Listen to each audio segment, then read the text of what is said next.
Bueno, buenos días. Vamos a empezar con la clase del día de hoy, que es insuficiencia cardíaca, enfocada en la insuficiencia cardíaca crónica.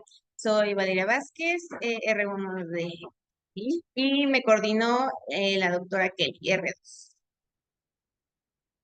Entonces, en esta clase, ¿cuál va a ser el contenido? De manera inicial vamos a empezar abordando la cuestión de la definición, así como también la epidemiología, la etiología, los factores de riesgo, la fisiopatología, la clasificación, el cuadro clínico y el diagnóstico de la insuficiencia cardíaca. Entonces, comenzando con la definición, ¿cómo se define la insuficiencia cardíaca? Básicamente es un síndrome clínico que se caracteriza por presentar síntomas típicos y también signos típicos, que ya veremos más adelante, que estos principalmente son causados por una anomalía ya sea funcional o estructural a nivel cardíaco, que esta anomalía va a producir una elevación de las presiones intracardíacas o un gasto cardíaco inadecuado en reposo o durante el ejercicio, que veremos más adelante en cuanto a la fisiopatología. Ahora bien, hablando un poquito de epidemiología, aproximadamente 23 millones de personas a nivel mundial tienen diagnóstico de insuficiencia cardíaca. En Estados Unidos se calcula que la prevalencia está entre 6.2 millones de insuficiencia cardíaca y se estima que en 2030 haya un aumento de la prevalencia en un 46%. Entonces, pues si lo vemos como en términos para el 2030 realmente ya falta muy poco y la prevalencia sí va a aumentar de manera considerable. El porcentaje de personas sintomáticas, perdón, va de 0.4 a 2%. En cuanto a la incidencia, se calcula en 3.2 por cada 1.000 personas al año. En general, se ha visto que en los últimos años se ha presentado una disminución gradual en cuanto a la incidencia. Y en cuanto a la prevalencia, este se calcula en 17.2 por cada 1.000 personas al año.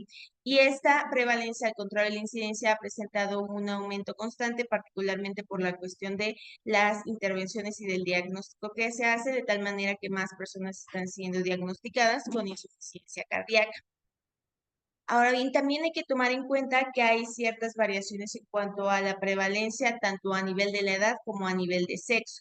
En menores de 55 años, la prevalencia está en un 1% en comparación con personas mayores de 70 años, en las cuales la prevalencia ya está por arriba del 10%. En general, la edad promedio a la cual se diagnostica la insuficiencia cardíaca es a los 65 años. Y ahora bien, como podemos observar en estas tablitas, primero en esta que nos describe la prevalencia en cuanto a edad y el porcentaje de la población que llega a presentar insuficiencia cardíaca. Como lo podemos observar, también va dependiendo de los rangos de edad. En todos los rangos de edad, bueno, excepto entre los 40 y los 59 años, la prevalencia va a ser más frecuente en los hombres. En comparación con este rango de edad de los 40 a los 59 años, que la prevalencia está principalmente en las mujeres. Y ahora bien, en cuanto a razas y también diferenciándolas del sexo, subdividiéndolas y agrupándolas por grupos de edad, tenemos que en estos cuadritos que son de color rojo que definen a los hombres negros, presentan la mayor prevalencia en toda la población, en comparación con los que presentan la menor prevalencia, que en este caso serían las mujeres blancas.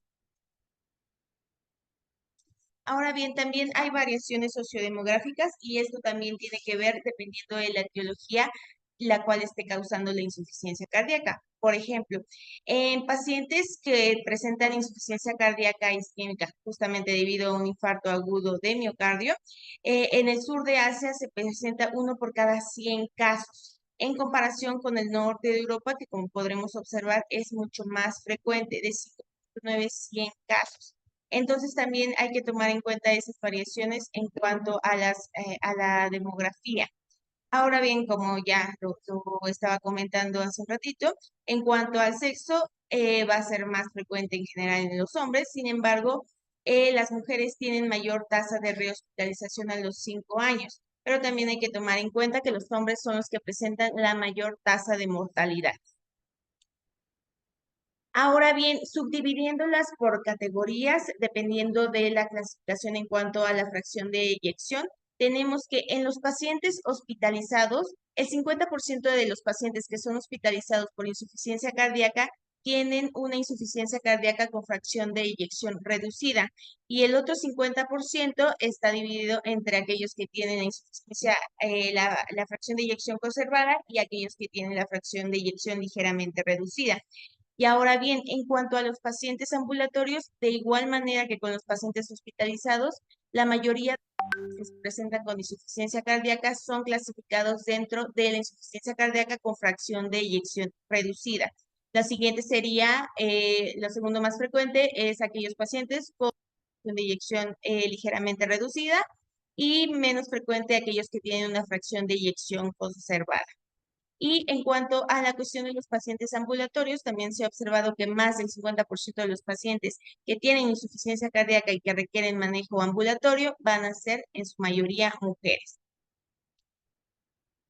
Ahora bien, dentro de la etiología,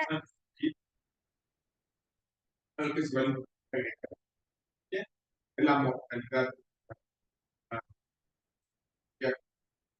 sabiendo que después de una descompensación, a los 30 días que ingresa un paciente, la mortalidad aproximadamente es un 3 un 4%. Al año es de un 13%, a los 3 años es un 28%, y a los 5 años es un 50% de pacientes en la descompensación requiere la mortalidad es casi igual a la.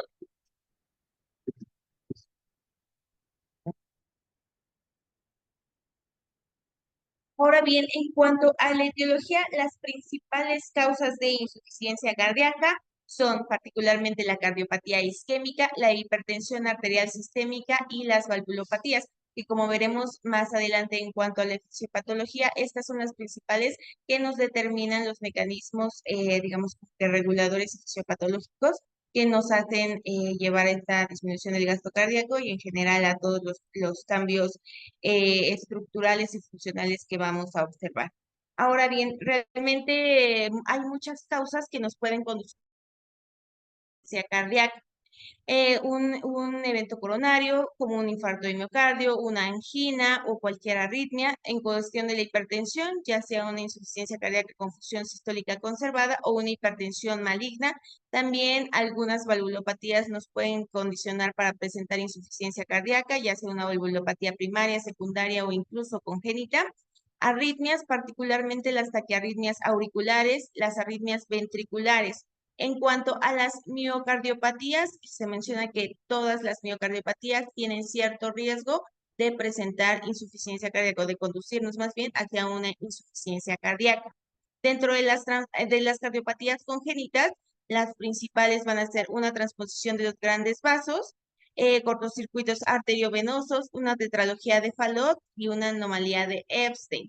También hay ciertas infecciones que nos pueden condicionar a que presentemos insuficiencia cardíaca. Por ejemplo, una miocarditis viral, enfermedad de Chagas, VIH, enfermedad de Lyme. Y también ciertos fármacos nos pueden condicionar a que presentemos estructural y funcional en cuanto a nivel cardíaco, como por ejemplo las antraciclinas, el trastuzumab, los inhibidores del factor, el factor de crecimiento endocelular, los inhibidores de los puntos de control inmunitarios, inhibidores del proteasoma, inhibidores de las proteínas RAF y MEC. En general, como les mencionaba, hay diversas causas que nos pueden condicionar a la insuficiencia cardíaca, enfermedades infiltrativas como amiloidosis, sarcoidosis, neoplasias, enfermedades por depósito como la hemocromatosis, la enfermedad de Fabry, enfermedades endomiocárdicas, ya sea directamente condicionadas por radioterapia o síndrome carcinoide, alguna enfermedad pericárdica, ya sea calcificada o infiltrativa, alteraciones metabólicas, endocrinas o nutricionales, como cuáles, como déficit de tiamina, vitamina B1, selenio, alguna enfermedad inmunitaria y en general enfermedades neuromusculares, como la distrofia muscular. Ahora bien, dentro de los factores de riesgo que tenemos para conducirnos a una insuficiencia cardíaca, hay aquellos que son y hay aquellos que son no modificables. Dentro de los factores de riesgo que son modificables, particularmente tenemos la cuestión de la diabetes, la hipercolesterolemia, enfermedad renal, priva del sueño, tabaquismo y obesidad. que en general cualquiera de estas nos condiciona a presentar de primera instancia alguna enfermedad crónico-degenerativa que de manera inicial va a ser la etiología principal de la insuficiencia cardíaca. Y en cuanto a los factores de riesgo no modificables, también como lo estábamos viendo al principio en cuanto a la epidemiología, tiene que ver la cuestión de la edad, del sexo, de la etnia, como en general lo vimos, se presenta particularmente en adultos mayores, en hombres y en aquellos que son de raza negra. También el alcoholismo y el uso de drogas puede entrar en los factores de riesgo, trastornos del tejido conectivo, en general cualquier enfermedad y ya vimos en cuanto a la etiología que nos puede conducir a una insuficiencia cardíaca. Y también defectos congénitos o historia familiar también nos condicionan a que los pacientes presenten insuficiencia cardíaca. Ahora bien, dentro de la fisiopatología particularmente, y de manera inicial, tiene que haber un daño inicial o una lesión miocárdica que posteriormente condicione a que se inicien todos los mecanismos, tanto autorreguladores como no reguladores, y que nos condicionan a presentar los daños tanto estructurales como funcionales que vamos a ver. Una vez que ya se presenta esa lesión inicial, obviamente van a empezar a activarse las vías de señalización a nivel molecular y posteriormente ya empiezan las reacciones adaptativas, que esto también va de la mano con la sintomatología que el paciente va a presentar. De manera inicial y también en cuanto se va adaptando el organismo a presentar a estos mecanismos lesivos, el paciente puede presentar, se puede presentar asintomática y a medida que va progresando la insuficiencia cardíaca y el cuerpo ya no es capaz de compensar estos mecanismos, entonces ya se empiezan a presentar los síntomas. Ahora bien, como podemos observar en este diagrama, primero vamos a centrarnos en este aquí abajito. Tenemos el episodio índice que nos va a condicionar a los cambios estructurales y funcionales que vamos a observar. De manera inicial, el primer mecanismo que entra en acción van a ser los mecanismos neurohormonales. ¿Ok? De estos, ¿cuáles son los principales? De manera inicial va a ser la activación del sistema nervioso simpático, que digamos es como el mecanismo fisiopatológico principal una vez que hay un daño miocárdico y también que se presenta una disminución del gasto cardíaco. Posterior a ello entra el segundo mecanismo principal que sería la activación del sistema renina-angiotensina-aldosterona. Sin embargo, este entra en función un poco más tarde que el sistema nervioso simpático, así como también hay diversos aumentos de diversas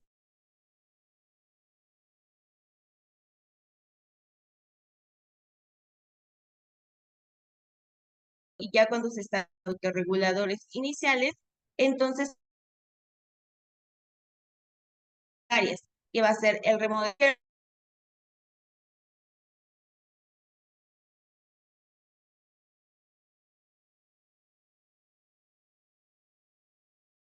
aumentar el estrés oxidativo,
Vale. Entonces, como lo mencionaba de manera inicial, cuando se presenta el episodio índice, es decir, cualquier enfermedad dentro de las que vimos como causas etiológicas, y a medida que va progresando el tiempo, la fracción de eyección va disminuyendo poco a poco. Se van disminuyendo los mecanismos compensatorios y entonces comienzan a entrar en la acción las lesiones secundarias, como las podemos observar aquí, particularmente la cuestión de la remodelación del ventrículo izquierdo. Ahora bien, como les mencionaba, dentro de los principales mecanismos, una vez que comienza a disminuir el gasto cardíaco, es uno, la activación del sistema nervioso simpático. En una persona sana que no tiene insuficiencia cardíaca, de manera inicial, cuando presentamos alguna elevación de la presión arterial, entonces entran en acción particularmente los quimiorreceptores arteriales, los metabolorreceptores musculares, que son los que se activan. Y en comparación, los que se desactivan son los varoreceptores arteriales y los varoreceptores cardiopulmonares. En general, con esto y recalcando que es en una persona sana, se disminuye la actividad o se desactiva el sistema nervioso simpático y entrando un poco más en acción el sistema nervioso parasimpático, justamente para regular este incremento tanto de la presión arterial como de la frecuencia cardíaca. Ahora bien, ¿qué es lo que pasa en una persona ya con insuficiencia cardíaca? De igual manera, cuando se detecta algún cambio, los que se activan son los quimiorreceptores arteriales, los metabolorreceptores musculares, pero en este caso ya no se desactiva o ya no se inactiva el sistema nervioso simpático, sino que ahora genera un aumento de su acción y una disminución del sistema nervioso parasimpático. Con eso, en general, se observan diversos cambios. Uno de los principales es un aumento en la liberación de noradrenalina, que particularmente la noradrenalina tiene una importante función en cuanto a la insuficiencia cardíaca, ya que puede generar o puede condicionar a diversos mecanismos lesivos. De hecho, se menciona que entre más concentración de noradrenalina se encuentre en un paciente, eso también es predictor de mortalidad. De manera inicial y cuando apenas están empezando los mecanismos compensatorios, los niveles de noradrenalina van a estar incrementados. Sin embargo, a medida que va progresando la insuficiencia cardíaca, esos niveles de noradrenalina van disminuyendo, que en general se han propuesto como diversos mecanismos, pero el principal y el que se propone es que justamente por la elevación continua de la norepinefrina, ya cuando ya estamos en una insuficiencia cardíaca avanzada, se pierde como la sensibilidad en cuanto a la acción de la noradrenalina. Entonces, por más que se esté generando la noradrenalina, ya no se empieza a actuar. Y esto particularmente pasa a nivel de los nervios miocárdios.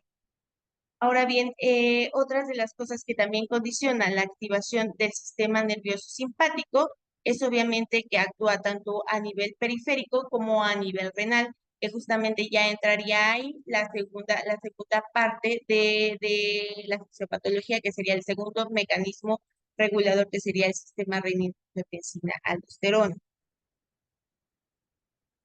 Ahora bien, ¿qué es lo que pasa justamente con la activación del sistema renina-angiotensina-aldosterona? Que como ya les mencionaba, va a ser el segundo en activarse o sobreactivarse posterior a que se activa el sistema nervioso simpático. Ahora bien, como recordaremos, en cuanto al sistema, de manera inicial, pues tenemos el angiotensinógeno, que en general este puede provenir tanto del hígado como de diversos tejidos, del corazón, encéfalo, riñón y diversos vasos. Esto y por acción de la renina que se secreta a nivel renal, vamos a generar angiotensina 1. Posteriormente, con la enzima convertidora de angiotensina que se libera a nivel pulmonar, vamos a generar la angiotensina 2. Esta angiotensina 2, ya sea que por sí misma pueda generar sus acciones o bien que a través de otra reacción pueda generar otros fragmentos activos como la angiotensina 3, la angiotensina 4 y la angiotensina 1,7, que también contribuyen en cuanto a la fisiopatología de la insuficiencia cardíaca. Ahora bien, en cuanto a particularmente la angiotensina 2, una vez que ya se está liberando, se une a sus receptores de angiotensina. Esto en general, ¿qué es lo que nos va a condicionar? Tanto una respuesta celular, es decir, nos va a generar tanto contracción como continuar la estimulación para la secreción de angiotensina. Ahora bien, eh, tenemos varios receptores a los cuales se puede unir la angiotensina 2. Particularmente y enfocándonos en el corazón, tenemos al AT1 y al AT2. El AT va a predominar a nivel cardíaco. Este particularmente se encuentra en los vasos sanguíneos. Comparándolo con los AT2, les digo, son predominantes los AT1 en una relación de 2:1 y estos principalmente tienen una distribución en los nervios del miocardio. Ahora bien, en cuanto a los receptores AT2, estos particularmente se encuentran en los fibroblastos y en el intersticio.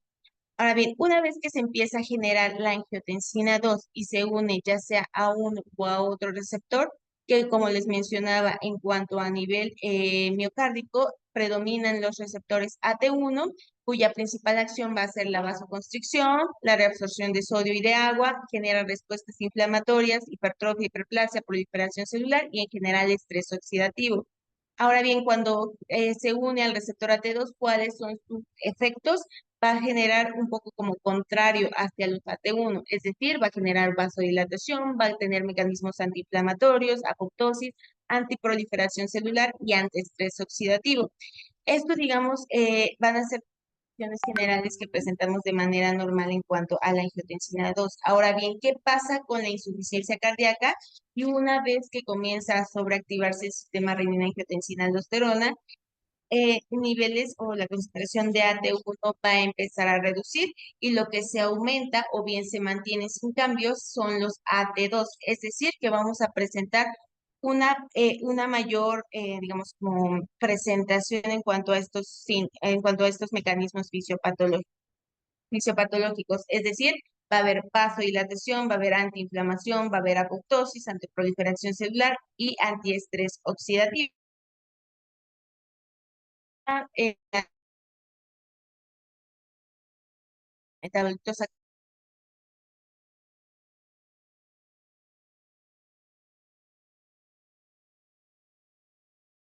caso va a ser un efecto tanto de vasodilatación como de natriuresis, antihipertrofia, antiproliferación, antifibrosis, estimulación de bradicinin y liberación de óxido nítrico. También un mecanismo importante, y como lo hemos visto en las diapositivas pasadas, una persona con insuficiencia cardíaca también va a incrementar su estrés oxidativo. Esto es decir, que aumenta la generación de especies reactivas de oxígeno. En cuanto a la insuficiencia cardíaca, esto va a ser tanto a nivel sistémico como a nivel diocárdico.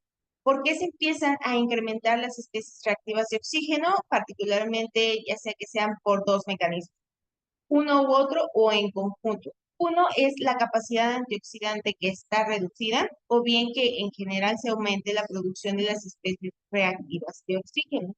Ahora bien, ¿cuáles son los efectos que va a tener este aumento del estrés oxidativo? Pues básicamente va a ser que aumenta la tensión mecánica miocárdica, se va todavía a aumentar el estímulo neurohormonal, como ya lo estábamos viendo, la activación de la angiotensina 2, los agonistas alfa-adrenérgicos, la endothelina 1 o el aumento de la liberación de citocinas inflamatorias. También, y como retomando un poquito la cuestión de noradrenalina, cuando se incrementan y se empieza a secretar de más la cuestión de noradrenalina, va a empezar a activarse particularmente los receptores, tanto beta-1 adrenérgicos como alfa-1 adrenérgicos, y en general, ¿cuáles van a ser sus mecanismos? Aumento de la frecuencia cardíaca, posteriormente, y con ello también aumento del gasto cardíaco. Que digo, esto es particularmente en las etapas iniciales de la insuficiencia cardíaca. Ahora bien, una vez que empieza a progresar la insuficiencia cardíaca, entonces es cuando la noradrenalina comienza a disminuir y estos mecanismos para tratar de compensar esa disminución del gasto cardíaco ya desaparece y es cuando ahora sí se presenta como en general la disminución del gasto cardíaco y comienzan los síntomas. Ahora bien, también una parte muy importante es la cuestión del aumento de la reabsorción tanto de sodio como de agua, enfocándonos en el sistema de angiotensina. ¿Qué mecanismos renales son los que contribuyen a que se genere esta sobrecarga de volumen, particularmente por el aumento de reabsorción de sodio? Es, como ya les decía de manera inicial, uno, la activación del sistema nervioso simpático; dos, que se active el sistema renina-angiotensina-aldosterona, que también disminuya la perfusión renal y disminución de la sensibilidad renal a los péptidos natriuréticos. Como recordaremos, pues la insuficiencia cardíaca es un estado en donde donde si bien el gasto cardíaco está disminuido, esto no quiere decir que sea por disminución en general como definitivo del volumen, sino más bien del volumen circundante que justamente no se está generando en cuanto en cuanto a la fracción de eyección. Ahora bien, también una parte muy importante son los péptidos natriuréticos, que como veremos más adelante también contribuyen y nos apoyan a generar un diagnóstico, a apoyar un diagnóstico de insuficiencia cardíaca. En general, estos péptidos natriuréticos tienen tanto acciones a nivel del riñón y de la circulación. Sus principales mecanismos, y como su nombre lo dice, justamente nos generan natriuresis, es decir, una excreción tanto de sodio y con ello de agua.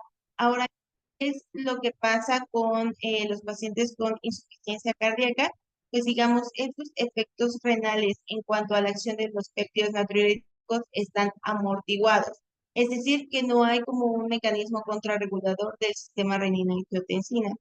Esto particularmente se debe, uno, a la reducción de la presión de perfusión renal, particularmente por la disminución del gasto cardíaco, o bien que hay un déficit relativo a formas moleculares alteradas de los péptidos natriuréticos, o también que hay una disminución en la concentración de receptores. Puede ser cualquiera de estos mecanismos o en conjunto que generan una disminución de la acción de los péptidos natriuréticos. Ahora bien, dentro de los péptidos natriuréticos tenemos principalmente cinco: el ANP, la urodilatina; el BNP, el péptido natriurético de tipo C, péptido natriurético dendroasas. De los que más relevancia van a tener tanto en cuanto a la fisiopatología y el diagnóstico de la insuficiencia cardíaca va a ser el ANP, el BNP y el CNP. En cuanto al ANP, este particularmente se secreta a nivel de las aurículas y el BNP se secreta particularmente a nivel de los ventrículos. ¿Cuáles son sus mecanismos?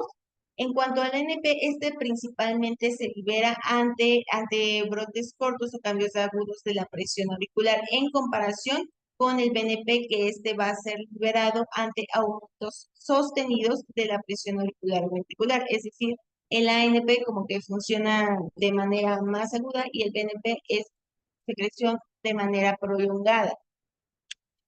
Ahora bien, en cuanto a su liberación de los péptidos natriuréticos, primero tenemos que se generan como péptidos inactivos, posteriormente se activan ante diversos.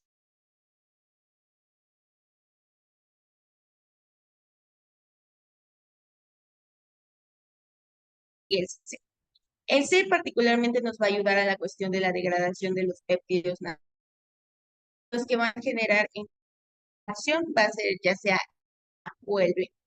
Cuando se unen al receptor A, va a ser su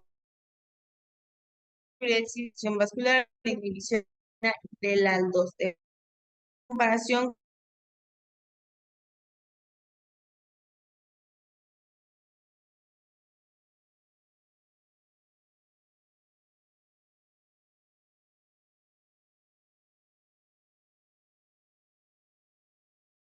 con los péptidos como forma.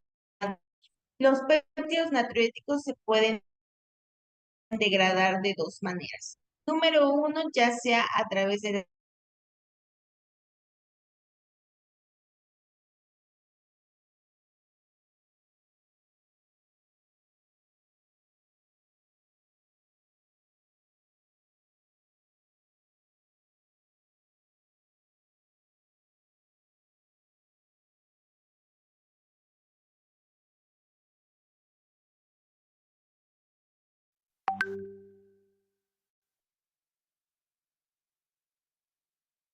y Otro mecanismo de degradación de los péptidos natriuréticos es la neprilicina, que justamente también va a ayudar en cuanto al tratamiento. Como ya lo mencionamos y como para hacer un resumen de los péptidos natriuréticos básicamente su principal función es generar natriuresis, es decir, excretar sodio y con ello también agua. ¿Y qué es lo que pasa en la cuestión de la insuficiencia cardíaca? Va a pasar lo contrario. ¿Ok? Es decir, se va a disminuir la natriuresis, es decir, vamos a aumentar la reabsorción de sodio y con ello también el de agua. Ahora bien, la neprilicina, que es la que que se encarga de degradar a los péptidos natriuréticos, también es un, digamos, como target terapéutico, justamente porque cuando nosotros inhibimos la neprilicina, ¿qué es lo que vamos a generar? Va a ser vasorrelajación, ahora sí va a ser el mecanismo que deberían tener los péptidos natriuréticos, la natriuresis, se va a inhibir la hipertrofia, se va a inhibir la fibrosis.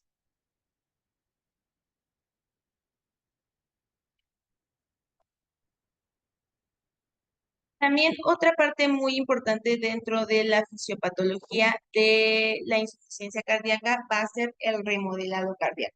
Si bien todo esto que acabamos de platicar acerca del sistema nervioso simpático, del sistema renina-angiotensina-aldosterona y los efectos en general renales y de los péptidos natriuréticos son los principales mecanismos neurohormonales que se generan en cuanto a la reacción de la insuficiencia cardíaca. Ahora bien, esto no explica como del todo los cambios que se generan en la insuficiencia cardíaca. Por eso también está el remodelamiento cardíaco, que básicamente, este remodelamiento cardíaco básicamente son los cambios que se generan a nivel cardíaco, particularmente ventricular, con esos cambios particularmente en el gasto cardíaco. El remodelamiento cardíaco cuando existe, en general se relaciona directamente con el rendimiento del ventrículo izquierdo y con una evolución clínica menos favorable, particularmente en aquellos pacientes que tienen insuficiencia cardíaca con fracción de eyección reducida. Ahora bien, ¿cuáles son como los principales mecanismos que van a estar involucrados dentro del remodelamiento cardíaco? Va a ser en general y de manera inicial alteraciones en la biología de los miocitos. Es decir, estos miocitos cardíacos se van a hipertrofiar, van a generar efectos inotrópicos negativos y también van a aumentar el estrés oxidativo. También están las alteraciones de la biología de las células, la conversión de los fibroblastos, de los miofibroblastos, la activación de los receptores AT1 de los fibroblastos y también el aumento de la secreción de la metaloproteinasa de matriz por los fibroblastos. Llega a generar alteraciones en la matriz extracelular, particularmente en cuanto a la degradación de la misma y pérdida progresiva de los miocitos, ya sea a través de necrosis o bien de apoptosis. Ahora bien, en cuanto a respuestas cuando se genera esta sobrecarga hemodinámica que tenemos en estos pacientes, ¿por qué? Porque el gasto cardíaco está disminuido, van a ser particularmente dos. Cuando tenemos una sobrecarga de presión, ¿y cuáles van a ser enfermedades que nos pueden condicionar esta sobrecarga de presión? Particularmente tenemos dos principales ejemplos: la hipertensión arterial sistémica y la estenosis aórtica. Cuando se genera entonces esta sobrecarga de presión, entonces va a aumentar la tensión de la pared cuando se presenta la fase sistólica. Esto genera que aumente, como lo podemos observar, la formación de sarcómeros a nivel de paralelo y con esto va a generar una hipertrofia concéntrica.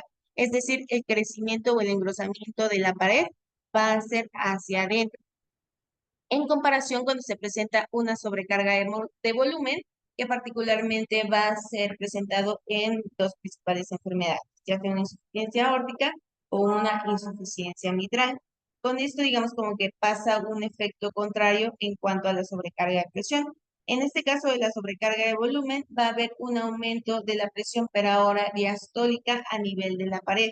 Entonces va a ser un remodelamiento un poco diferente. Los sarcómeros ya no se van a organizar de manera paralela, sino ahora van a ser en serie. Y con esto, ¿qué es lo que se va a generar? Una hipertrofia excéntrica, es decir, que el crecimiento o el engrosamiento ventricular va a ser hacia afuera. Ahora bien, digamos como que eso ya es parte de la fisiopatología del insuficiencia cardíaca. Ahora bien, Vamos, en general, todo, en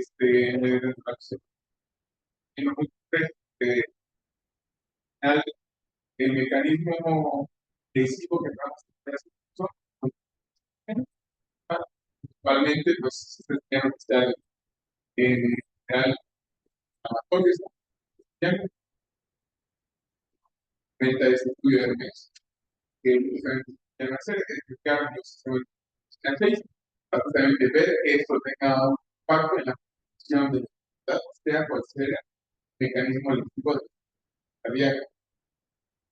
Entonces, vamos a ver que ya después se genera resistencia periférica cardíaca de los catecolamientos, ¿no? Esas son los pilares, por eso con los pilares de resistencia cardíaca periférica a catecolaminas, por eso después vamos a empezar la activación del sistema de aldosterona que va a pasar un aumento de la poscarga y eso nos va a también a afectar las afecciones que tienen en el corazón.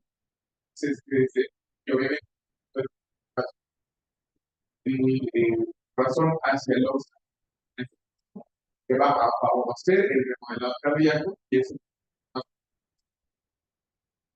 Y por último, también las sobrecargas de presión, o sea, las presiones, eh, al final, con su sobrecarga de presión, el aumento de la poscarga de nuestro corazón va a ser hipertrofia. Fíjense, con la hipertrofia, fíjense que nosotros tenemos una liga y le estiramos, le estiramos, le estiramos, le estiramos. De tal manera que cada vez que se estira, va generando un más, más liga. Entonces ya no tenemos este, no vamos a tener una deficiencia en el movimiento de la liga, sino vamos a tener una fuerza, una resistencia en el estirar nuestra liga. O sea, cuando lo ponen la descarga y la carga, vamos a ver, si vemos el sistema de poleas, es una fuerza que se opone a otra. O sea, tenemos una fuerza de bien importante, también mecanismos valvulares en la existencia van a hacer que las tensiones se muevan hacia donde no son nuestra estenosis aórtica va a hacer que aunque las tensiones vasculares periféricas no estén fluidas, no se también mecanismos algo sectores y es muy necesario dentro de la física y en la mente y le van a dar más poder al corazón y eso lo va a estar en la indicación, ¿sabes? Pero el mismo análisis se va a tener el corazón, se va a estar, pero van a crecer van a hacer la para que con esa, pero va a empezar a perder esa función de acogimiento de esa hasta que pierde. Es importante entender que muchas de las fisiologías de nuestra cardíaca no pasan por el histórico y se empiezan a hacer histórico. Muchas de ellas no pasan por o sea, la reducción de nuestra febra, la reducción de la infección, reducción del gasto cardíaco, que es al final, eso es la insuficiencia cardíaca, no es tanto que nosotros perdamos una fracción total del sino que perdamos el volumen total que se son. Nosotros tenemos un excéntrica, un corazón grande que tiene mucho volumen, pero no lo puede sacar, porque no hay reducción. Si tenemos un hipertrofia concéntrica, corazón que mueve, que tiene la capacidad de botar mucha sangre, pero que no tiene una capacidad de llenado máximo, que la capacidad de la reducción de la capacidad. Por eso es insuficiente. O sea, final la bomba no tiene la capacidad de mover el volumen, por aumento de la ventilación e incapacidad de movernos, tiene una disminución de la inyección que no va a estar teniendo a la siendo necesario para son, son,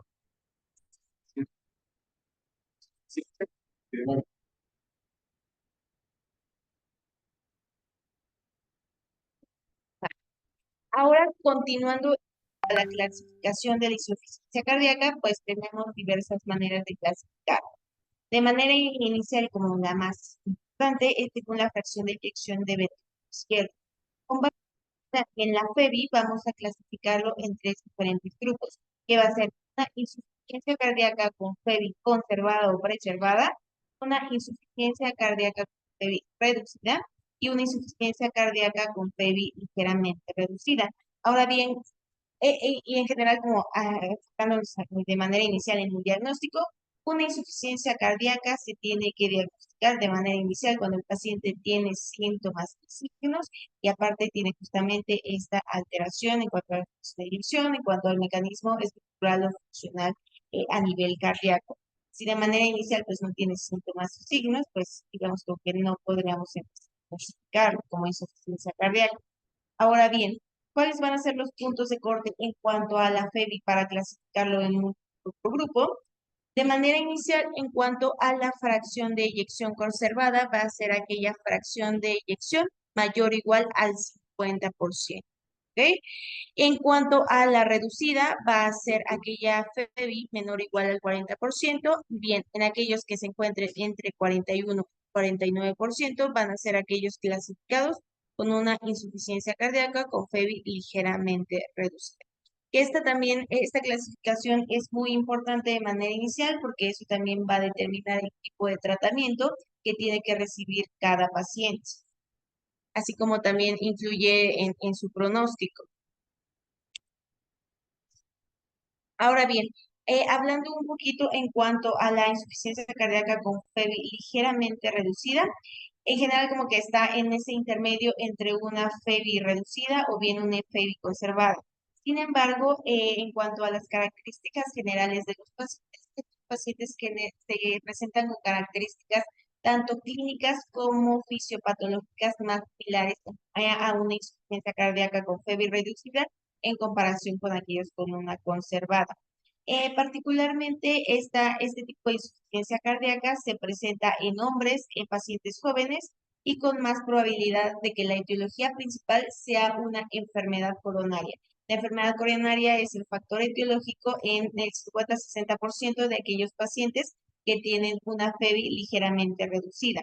Sin embargo, estos pacientes tienen menor probabilidad de presentar otras comorbilidades, como por ejemplo fibrilación auricular o bien comorbilidades cardíacas. Y en general, dentro de los pacientes que son ambulatorios y que son clasificados dentro de este grupo, se ha observado que tienen menor mortalidad. Ahora bien, en cuanto a la FEBI conservada, como ya lo recordaremos, va a ser una FEBI mayor o igual al 50%. Sin embargo, también se ha observado, se ha subclasificado a un grupo de pacientes con FEBI apoyada, es decir, aquellos que tienen 65%. Otras causas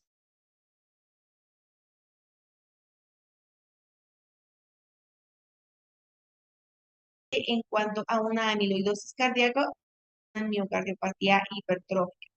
Ahora bien, comparándola con los de pacientes, es decir, aquellos con FEBI ligeramente reducida y reducida, en general estos pacientes con FEBI conservada tienden a ser pacientes con edades mayores y en general se presenta particularmente en mujeres y comparado con el grupo pasado que estábamos viendo de la FEBI ligeramente reducida, estos pacientes tienen mayor riesgo o presentan con mayor frecuencia otros como fibrilación auricular, enfermedad renal crónica y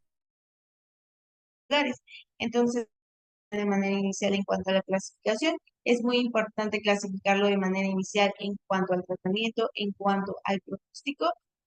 También cada grupo de pacientes tiene enfermedades o características clínicas similares.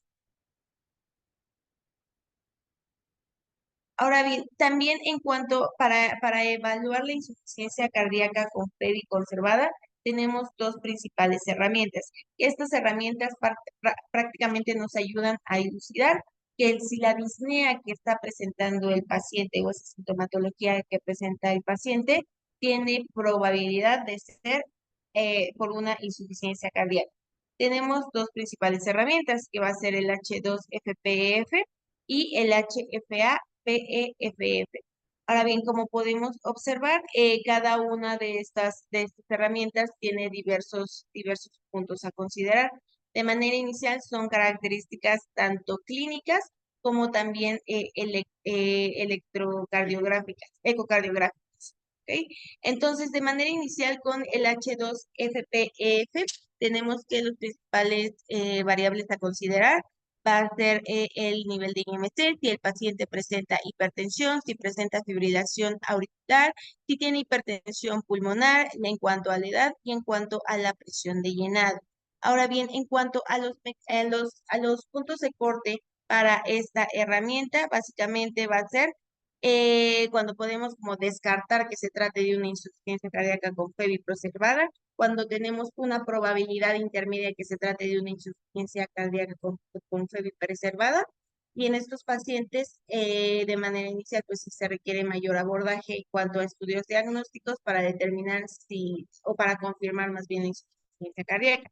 Y ahora bien, también con base en los de corte, podemos como ya al diagnosticar una insuficiencia cardíaca. Ahora bien, en cuanto al HFA-PEF, también tenemos tanto el dominio funcional, el dominio morfológico y también toma en cuenta los niveles de los péptidos natriuréticos. Ahora bien, en general las dos herramientas tienen los mismos puntos de corte. Ahora bien, en cuanto a los niveles o los puntos de corte para, digamos, como que descartar que se trate de una insuficiencia cardíaca, va a ser que cualquiera de los dos tenga un puntaje de 0 a 1. Ahora bien, con una probabilidad intermedia de que se trate de una insuficiencia cardíaca con FEBI conservada, va a ser en cuanto al H2-FPF con un puntaje de 2 a 5 y en cuanto al HFA con un puntaje de 2 a 4. Ahora bien, cuando presentamos un H2-FPF por arriba de 6 o bien un HFA por arriba de 5, entonces hay alta probabilidad, básicamente casi podemos afirmar, de que se trata de una insuficiencia cardíaca con FEBI conservada. Ahora bien, también hay otra definición que es muy importante y que pues a todos nos la han preguntado, es la insuficiencia cardíaca con FEBI recuperada.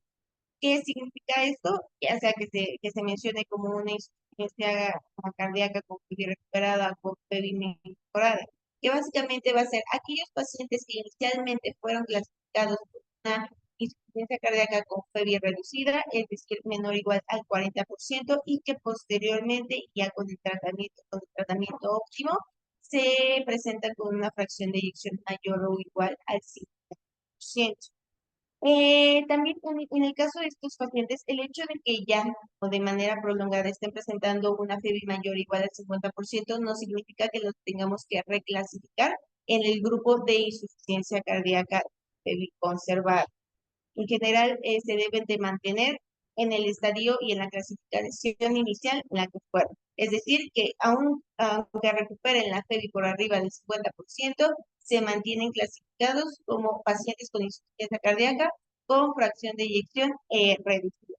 Esto también en cuanto al tratamiento va a ser muy importante porque estos pacientes, a pesar de ya tener la FEBI recuperada, tienen que mantener el mismo tratamiento con el que estaban, con los cuales fueron clasificados con la FEBI reducida.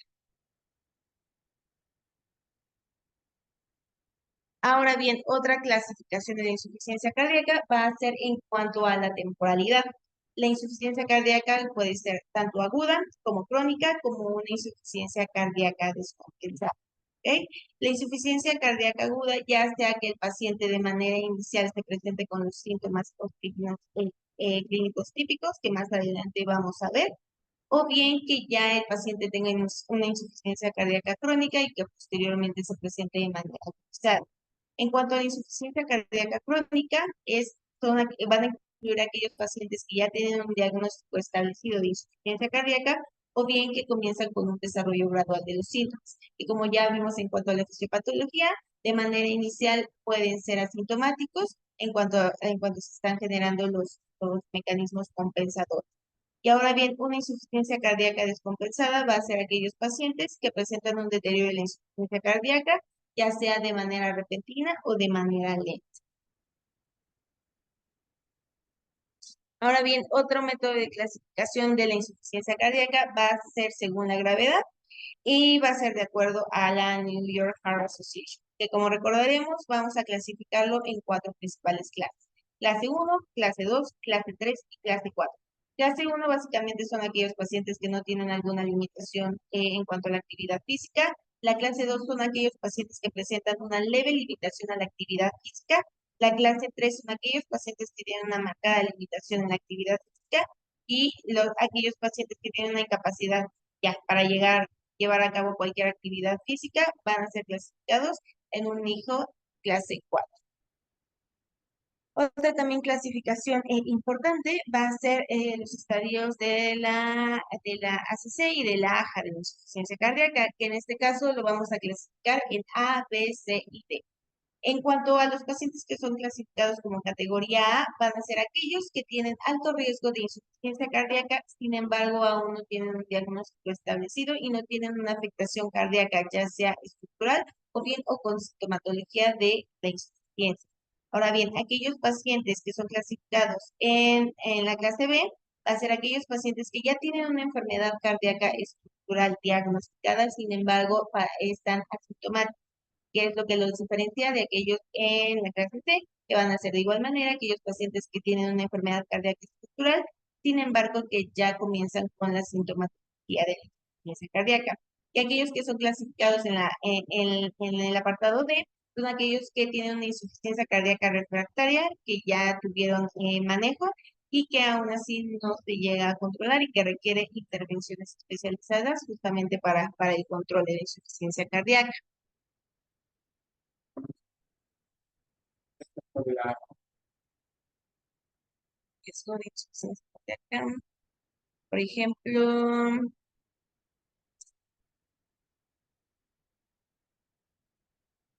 eh, sí, o sea, en general, siempre, siempre, por siempre, este, cardiovascular,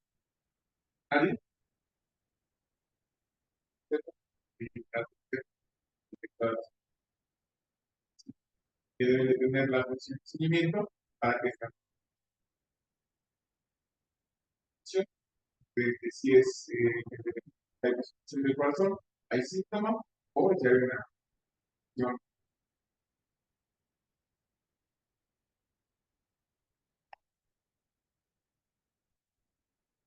posteriormente tenemos otras definiciones importantes que va a ser la insuficiencia cardíaca avanzada. Va a ser para que sean clasificados como una insuficiencia cardíaca avanzada, tienen que presentar todos los siguientes criterios a pesar de ya haber recibido el tratamiento óptimo. Faltan todavía como 15.